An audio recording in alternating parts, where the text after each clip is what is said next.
I've got completely confused as to whether this is actually lesson 8 or 9. So anyway, I will put it in the description, whatever the right one is. So if you just landed on here, this is probably the last exercise for now that I'll talk about in this series of just introducing, for Qigong beginners, how to move the arms without moving the arms. This one's going in cloud hands. Again, if you just jumped on this video, you're going to want to go and see the previous ones to give you an idea of really what we're talking about, which I'll just flit over quickly now. So again, tongue on the roof of the palate, abdominal breathing in all of these, as we've discussed. This last one is a real one of these. It's from Tai Chi, we call it cloud hands. But the key thing in this is really epitomizes the moving of the body aids the moving of the arms. Like in all of the others we've done, we started with the shake, we then did the rotation. Moving the torso first is essential for allowing the emptiness of the arms to flow through into their natural rhythm and motion, to be able to empty and excite the channels of the meridian so you feel the chi, and to dump tension. So we did the shake, we did the torso turn. What else did we do? We did the ping shui with the arms going forward and back like on a swing. We've done this one where we're not cutting through with the arms, we're allowing the body to move first to create the vacuum, and then the wrists to become the motion and go through. We've done the swimming on land where the weight shift is looking after the forward and actually all of the motion in the end. And there were other movements as well, like this one I see a lot. We won't go over today, but you see a lot of people pushing down with the arms, whereas the drop of the body and the elbows lowering keeps those hands empty. Again, that is a different earth element or part of the exercise of Tu Guna Sin in different forms. But again, in all of these, a lot of the exercises you'll do, just not the ones we've done today, the same principles apply. Abdominal breathing, tongue on the roof of the palate, the body moves first. Now in this one, this is cloud hands, and so I'll just demo it. Again, for this, I'm not going to go too much into the circling of the hands and everything. There's other videos I've done on this, and if you want more info on the structure of this and what we're doing with it, then please get in touch.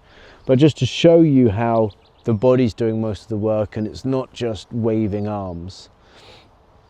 You want to sway, rotate, and then we sort of scissor here at the side. But where a lot of beginners have a problem is that they concentrate on the one arm and they leave the other arm dangling. So it becomes very army because they have to move arms themselves all over the place. But actually the body is doing it, that sway and rotate. If I keep like a sort of stuck ballerina, if I keep here, the sway and rotate has moved all of the arms for me. As I sway and rotate, I get here, and both the bottom arm and the upper arm have moved from the rotation and the sway of the body from side to side. So again, ultimately, you can have this where I'm making the body do all of the motion. And obviously I'm turning my wrists whilst I'm turning the torso, which actually in this field of energy here, that all turns at the same time. So I don't feel like I'm turning it, if that makes sense. Again, it's a felt thing.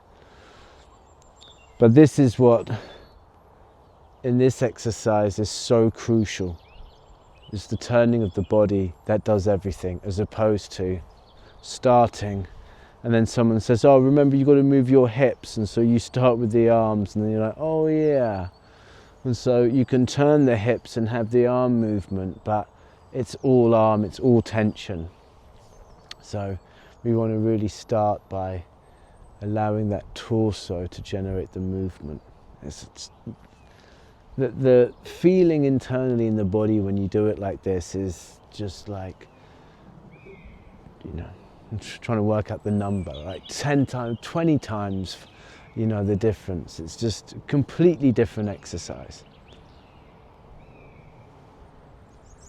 Ah, there's a nice buzzard you may be able to hear above us.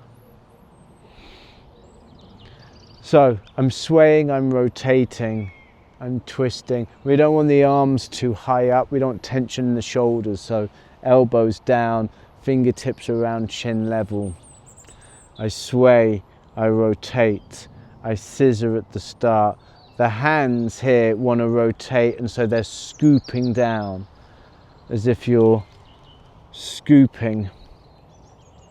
And then as it comes down here, this one comes to say hello and crosses it, and then we move to the other side. It's a beginner's way to start getting into it. But I don't want to go too much into this exercise really. If this interests you, then send me a message or get in touch and I can give you access to the full series on this. But this is a prime example just to end with on the importance of an exercise that looks like it's all arms is actually all body when it's broken down at a higher level. Thank you for listening. Subscribe, follow and get in touch with any questions on Qigong, meditation, spirituality, etc. Thank you.